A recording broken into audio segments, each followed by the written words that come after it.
Hola a todos, muy buenas tardes y bienvenidos al último vídeo de nuestra unidad 2, la era de las revoluciones. En este apartado, el apartado número 9, vamos a hablar de los procesos de unificación de Italia y de Alemania. Antes de empezar este último apartado del tema, vamos a hablar un poco de qué es el nacionalismo. Vamos a intentar comprender qué es este movimiento.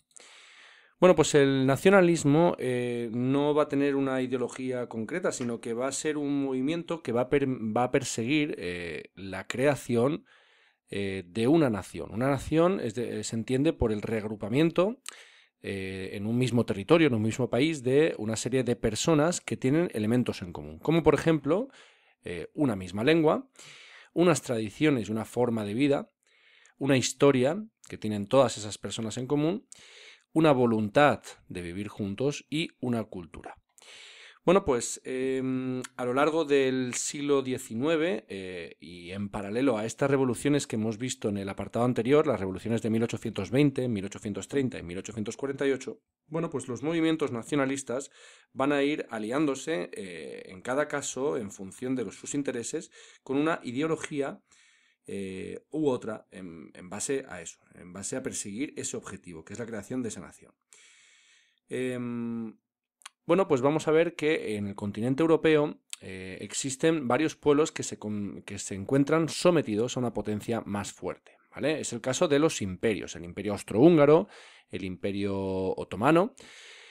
Bueno, pues hay una serie de imperios y bueno, anteriormente también el imperio napoleónico. Bueno, pues un imperio es una gran extensión de territorio que abarca pues muchas naciones, muchos territorios y personas que tienen estos elementos en común, pero que difieren, en este caso se diferencian de lo que es el imperio. Bueno, pues Europa se va a ver en esa circunstancia, van a haber un montón de pueblos sometidos a una gran potencia, en este caso un imperio, y va a haber, por lo tanto, un crecimiento en la voluntad de algunos territorios para constituirse como un Estado independiente. De hecho, el dominio napoleónico, este gran imperio que forjó Napoleón Bonaparte, va a incrementar este sentimiento nacionalista en algunos de los territorios que fueron conquistados.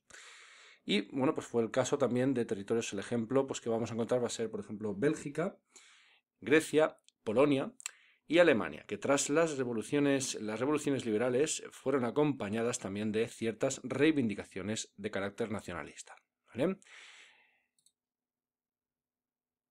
¿Cómo se va a producir la construcción de nuevos estados? Bueno, pues como ya os he dicho, este fenómeno va a ir en paralelo a los diferentes movimientos revolucionarios del 1820, 1830, 1848. En este caso, en 1829, vamos a ver cómo el territorio de Grecia va a independizarse del Imperio Otomano, gracias al apoyo de los liberales europeos. En el año 1830 se van a iniciar otros movimientos de carácter nacionalista, como fue el caso de Polonia, que fue derrotada por Rusia, y Bélgica, que consiguió finalmente independizarse de Holanda. ¿Vale? Este proceso tuvo lugar entre el año 1831 y 1839. Finalmente, en el año 1848, hubieron una serie de revoluciones de carácter nacionalista que se van a generalizar en el Imperio Austrohúngaro. El Imperio austríaco que vemos aquí en este territorio, bueno, pues muchos territorios fueron empezando a reivindicar esas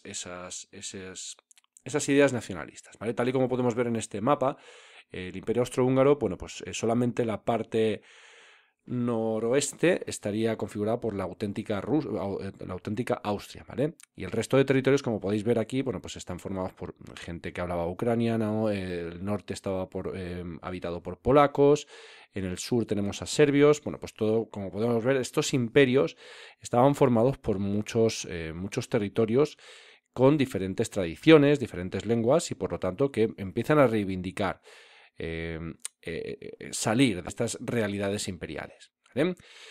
Aunque la mayoría de estas revueltas van a ser sofocadas, bueno, pues a muchos estados fueron obligados, iniciaron una serie de reformas de carácter descentralizador, es decir, para que cada uno de estos territorios con personalidad tuviesen sus propias administraciones o tuvieran su propia capacidad para organizarse, ¿vale? Pero siempre formando parte del Estado. Hablemos de los dos procesos de unificación. Comencemos por el de Italia. Bueno, en el de Italia, Italia, tal y como podemos ver en este mapa, estaba formado por diferentes estados, diferentes realidades.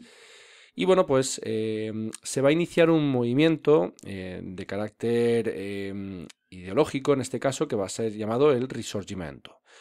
Es un movimiento que lo que va a pedir es la unión de todos los italianos. A partir de mediados del siglo XIX, en el año 1859, el rey Víctor Manuel II de Saboya, Saboya como podéis ver es este territorio de aquí, bueno, pues Saboya gobernaba Víctor Manuel II. Y bueno, pues este señor empezó un proceso de unificación enfrentándose con sus vecinos, en este caso con Francia y con Austria. Esto le va a permitir, bueno, pues ir poco a poco incorporando los estados del norte, ¿vale? Entre el año 1859 y 1866, tal y como podemos ver, vamos a ver que Víctor Manuel II va a adquirir pues, Piamonte, Lombardía, diferentes territorios, ¿vale? También como Venecia. Bueno, pues todos estos territorios los va a ir adquiriendo poco a poco hasta el año 1866. ¿Qué ocurrió en el centro y el sur? Bueno, pues que en este caso el líder de ese movimiento de conquista, de unificación, va a ser Garibaldi. Garibaldi era republicano en este caso, pero bueno, va a permitir la anexión del reino de las dos Sicilias, que lo podemos ver aquí, es la parte sur de la península itálica junto a Sicilia, que las unió en el año 1860, y en el año 1861 automáticamente se crea el Reino de Italia.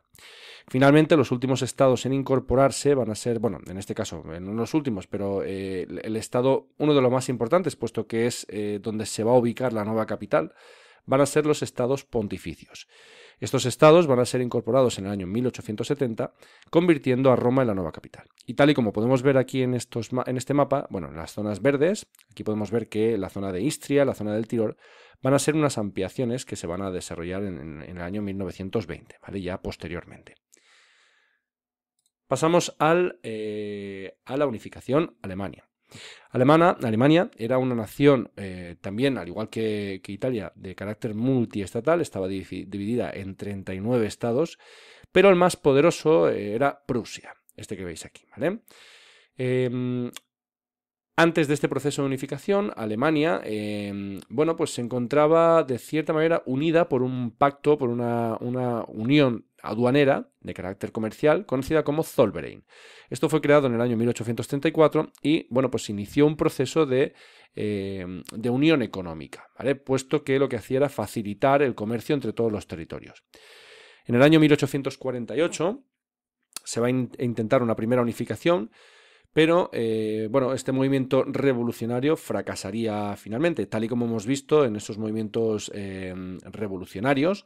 Bueno, del año 1848 no quedó exento de ser sofocado por las autoridades, pero, bueno, dejó una serie de ideas, marcó una serie de aspectos en las constituciones de los estados. Y en este caso también en la ideología, en el carácter de la nación, en este caso la nación alemana. En el año 1860 la iniciativa bueno, pues pasaría al rey de Prusia, Guillermo I, y a su ministro Otto von Bismarck. Estos dos optaron por la unificación, la incorporación de territorios a través de una estrategia bélica.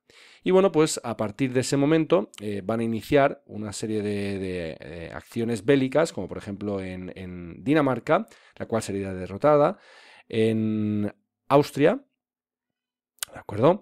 Y también finalmente con Francia, en estos territorios de Lorena y Alsacia. ¿De acuerdo? O sea que territorios que poco a poco van a ir incorporando a sus vecinos y también dentro de esa unión comercial que era el Zollverein. Bueno, finalmente en el año 1871 Guillermo I va a ser proclamado Kaiser, lo cual significa emperador, del Segundo Reich o Imperio Alemán. ¿De acuerdo? Dejando este proceso de unificación finalizado. Bueno, pues hasta aquí este apartado y la unidad 2. Espero que os haya ayudado y nos vemos en la próxima unidad. Un saludo.